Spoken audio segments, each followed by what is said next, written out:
Olá para todos que estão ouvindo o podcast. Eu sou o apresentador Alex e hoje nós vamos entrevistar Maia e Emily. Bom, para começar, vocês poderiam explicar para a gente o que seria o socialismo e o comunismo? Como poderíamos definir esses temas? Bom, partindo de um contexto, então, desde que as espécies humanas começou a se preocupar com a divisão do trabalho e economia, a humanidade já passou por vários modos de produção, sendo que todos acabaram com suas vigências conforme a necessidade foram mudando. Como atual modo de produção aqui no Brasil, temos o capitalismo, né? Que basicamente consiste em quem possui os meios de produção e quem não possui, que vende sua força de trabalho. Só que esse meio de produção fixa muito a ideia de divisão social. Ah, sim, igual a música O de Cima Sobe, O de Baixo Desce, da Carla Cristina. Isso mesmo, que relata a situação e opinião de muitos sobre a divisão social. O sistema capitalista tem falhas que podem gerar desigualdade e revolta entre o povo da classe trabalhista. E como um exemplo de grande problema que ocorreu no sistema capitalista, temos a crise de 1929, né? E como vocês poderiam explicar melhor o que foi a crise de 1929? Ocorrida entre a Primeira e a Segunda Guerra Mundial, a crise de 1929 foi um dos acontecimentos mais impactantes da história contemporânea. Essa crise ocorreu nos Estados Unidos, quando o valor das ações da Bolsa de Valores de Nova York, a qual a economia mundial estava integrada à época, despencou bruscamente, provocando a sua quebra. A quebra da Bolsa de Nova York desencadeou, por sua vez, a Grande Depressão Americana, que durou até meados dos anos 30. Também é importante destacar que uma das principais consequências da crise de 1929 foi o desemprego em massa, a falência de várias empresas, tanto no setor industrial quanto no setor agrícola, e a pobreza que assolou grande parte da população americana. E como que isso pode ter tido reflexos no Brasil? Sim, é muito porque os Estados Unidos eram a maior comprador de café brasileiro. Com a crise, a importação desses produtos diminuiu muito e com o preço do café caíram. Para que não houvesse uma desvalorização excessiva, o governo brasileiro comprou e queimou toneladas de café. Então quer dizer que foi preciso o Estado intervir para resolver isso, né? Que é extremamente o que o capitalismo liberal não quer. Isso mesmo. Tendo em vista essa situação econômica, temos a teoria de que o capitalismo iria entrar em crise, como citamos a quebra da bolsa, por exemplo, e que seria preciso um governo maior em vigência que acabasse com isso, fazendo com que todos estejam no mesmo patamar. Na sociedade não haveria mais uma divisão social, como no primitivo as pessoas trabalhariam sem divisão social. E como os principais apoiadores da teoria, teríamos quem? Como alguns dos principais, temos Pierre Leroux, Robert Owen, Rousseau, Charles Fourier, entre outros. Eu me lembro que já ouvi falar sobre Charles Ford. Ele foi socialista francês da primeira parte do século XIX, um dos pais do cooperativismo, bem famoso na ideologia da minha cidade natal. Sim, e essas pessoas citadas, elas defendiam muito a ideia do socialismo, né? O socialismo defende a distribuição da riqueza produzida pela sociedade de maneira igualitária, defende a coletividade, a igualdade e se opõe à propriedade privada. Tá, então, depois de tudo isso que estamos falando, quer dizer que o socialismo seria uma sociedade transitória, pelo menos falando do socialismo marxista, revolucionário, ele tem como objetivo chegar no comunismo, certo? É, seria isso mesmo. Já que nós vivemos em uma sociedade capitalista, a transição para chegar no comunismo seria o socialismo, onde ainda não existiria o Estado e classes sociais. Só que vai ser uma sociedade totalmente diferente da sociedade capitalista. Mas assim, por que seria? Daqui a pouco nós vamos falar mais do comunismo, mas basicamente vai ser uma sociedade sem classes sociais e sem Estado. Nós vivemos em uma sociedade com classes sociais e com o Estado. A classe dominante não vai ser mais a burguesia, vai ser a classe trabalhadora. Os trabalhadores, a partir de uma revolução, vão tomar o poder político e econômico da burguesia e se tornar a classe dominante. É importante lembrar que o socialismo não tem uma fórmula pronta. Ele não vai vir igual para o Brasil como ele foi para outros países. Ele seria remoldado. Existem coisas que vamos nos inspirar, mas não significa que ficará igual. O Brasil tem suas particularidades, portanto, por mais que se tenha muito a ideia de que, em tal lugar não deu certo, é importante focarmos aqui no socialismo em si, sem as particularidades que foram adicionadas a tais lugares. Mas qual seria a ideia do socialismo? Então, socialismo é um sistema político e econômico baseado na ideia que os meios de produção devem ser controlados pela sociedade como um todo, em vez de estarem nas mãos dos indivíduos ou empresas privadas. O objetivo principal do socialismo é reduzir as desigualdades econômicas e sociais, promover a justiça social e garantir o bem-estar e a igualdade de oportunidades para todos os membros da sociedade.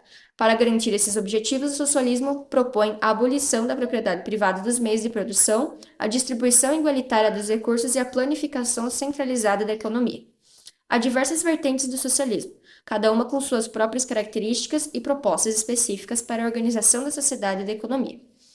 Entre as principais correntes do socialismo estão o marxismo, o anarquismo, o socialismo democrático e o socialismo de mercado. Exatamente. E o termo socialismo é gerado atribuído a Pierre Leroux, que chamou a seu socialismo a doutrina que não desistiria dos princípios da liberdade, igualdade e fraternidade da Revolução Francesa de 1789, ou Marie Roche, na França ou então na Inglaterra, a Robert Owen, que é considerado o pai do movimento cooperativo. O socialismo tem suas características importantes, mas a mais importante é a abolição da propriedade privada dos meios de produção. Ou seja, grandes indústrias, fábricas e terras não vão mais ser propriedades dos burgueses, mas sim coletivas. Toda a sociedade, todos os trabalhadores serão proprietários, não um fazendeiro milionário que nem comparece para conferir o trabalho. As fábricas e as indústrias irão pertencer aos operários que passaram todo o tempo montando e trabalhando nas coisas lá dentro. Essa é a ideia do socialismo, da coletivização dos meios de produção. Importante dizer que muita gente tem a ideia de que o socialismo quer estatizar tudo, querem tomar a sua lojinha, por exemplo. E não é assim. Se quer estatizar as grandes propriedades, como os bancos, por exemplo. Mas isso não significa que uma pessoa vai pegar o banco para controlar sozinho. Como foi dito, o objetivo maior do socialismo é que a classe trabalhadora controle tudo, inclusive o Estado. O Estado não tem como ser abolido em uma sociedade em que ainda existem classes, mas sim vai se desfazendo conforme as classes vão desaparecendo.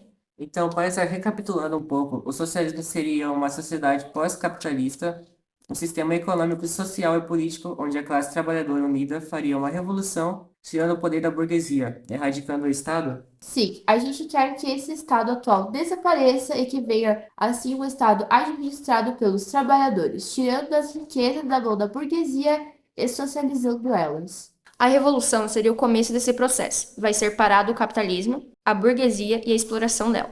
Após um tempo, irá ser começada uma nova sociedade. Não é uma coisa que vai acontecer de um dia para o outro. Irá levar tempo, pois é um processo. A partir do momento em que acontecer, nós iremos para a parte de construção da sociedade socialista que caminha para o comunismo. Certo. Então, agora seria o momento em que entra o comunismo, né? Sim, após um tempo em que o sistema socialista esteja implantado ou estabilizado, o objetivo é alcançar o comunismo. E o que podemos entender sobre o comunismo? Então, o comunismo tem como definição doutrina política social cujo objetivo é restabelecer o que se chama Estado natural, em que todas as pessoas teriam o mesmo direito e oportunidades, mediante a abolição da propriedade privada e o fim da luta de classes. Não vai existir mais nem a classes sociais, nem estados, e nem qualquer tipo de divisão da sociedade. A sociedade comunista vai se organizar em comunas. Ah, sim. Eu ouvi dizer que não existe país comunista, está certo? Sim, certo. Vamos pegar como exemplo a Venezuela, que não foi comunista, nem Cuba e nem a China. Se tem classes, não é comunismo. Se tem Estado, também não é comunismo. Exatamente. E eu continuo aqui o raciocínio da Maia sobre as comunas, né? Onde todas as pessoas irão trabalhar com diferença nas condições de trabalho, que não serão desgastantes como atualmente, e nem o trabalho será mal remunerado, como ocorre também no sistema atual, onde o trabalhador produz o dia inteiro para que no final do mês receba um salário que mal dá com os seus próprios custos de vida. Nós não iremos mais ficar todo santo dia lá se desgastando e sofrendo em troca do mínimo, comida, moradia, etc. O trabalho será em prol da sociedade, claro que visando o bem-estar pessoal da família também. Mas pensando num coletivo, as necessidades serão mais facilmente supridas, com os trabalhadores decidindo para onde vão os lucros e os excedentes para produções diferentes de como funciona com a burguesia fazendo essa divisão, onde boa parte das pessoas não tem acesso ao que elas mesmas produzem. Muito boa a explicação de vocês e a lógica que foi usada para unir o socialismo com o comunismo, meninas. Agora, antes de darmos continuidade ao assunto, alguém poderia me explicar o que seria uma propriedade privada? Acho que melhora também para o pessoal que está assistindo entender melhor do assunto na parte do socialismo, né? Sim, claro, é importante entender que a propriedade privada é diferente de propriedade pessoal. A ideia que se tem de fim da propriedade privada se trata dos meios de produção. Como exemplo, temos as fábricas e as terras. Já como exemplo de propriedade privada, nós temos uma casa ou um carro. Sua propriedade pessoal é sua propriedade pessoal porque você conquistou através do seu mérito do trabalho. Todas essas propriedades pessoais são suas e você não vai compartilhar isso com ninguém. Agora sim, ótima explicação. Acho que podemos dar continuidade e já ao nosso assunto com indicações de autores e materiais sobre, para que o pessoal que se interessa possa se aprofundar mais. Com certeza. Conhecimento é sempre bom. Em primeiro lugar, dá para fazer uma associação imediata com Karl Marx e seu associado Friedrich Engels. Eles fizeram uma nova definição de comunismo e popularizaram o termo em um famoso panfleto chamado Manifesto Comunista. E como autores socialistas, podemos citar Robert Owen, foi um dos reformistas social galês, considerado um dos mais fundadores do socialismo e do cooperativismo, foi um dos mais importantes socialistas utópicos. E já como indicação de livros, podemos citar aqui uma breve listinha. 1. As Três Frontes de Lenin. 2. Princípios Básicos do Comunismo, de Engels. 3. Do Socialismo Utópico ao Socialismo Científico. 4. Salário, Preço e Lucro, de Karl Marx. 5. O Estado e a Revolução, de Lenin. 6. O Capital, de Karl Marx. E, é claro, o Manifesto do Partido Comunista. Então, para hoje seria isso, meninas. Seria isso sim. Gostaríamos de ressaltar que tudo pode parecer muito utópico e muito impossível, pois distante da realidade, mas todo esse pensamento nada mais do que uma tentativa de imaginar um futuro em que a realidade não seja essa, uma sociedade totalmente diferente da atual. E, em última análise, queríamos dizer que a conclusão sobre o nosso tema discutido depende das perspectivas e dos valores de cada indivíduo. Algumas pessoas acreditam que o comunismo é uma alternativa viável e desejável ao capitalismo, enquanto outras veem o comunismo como uma ideologia perigosa.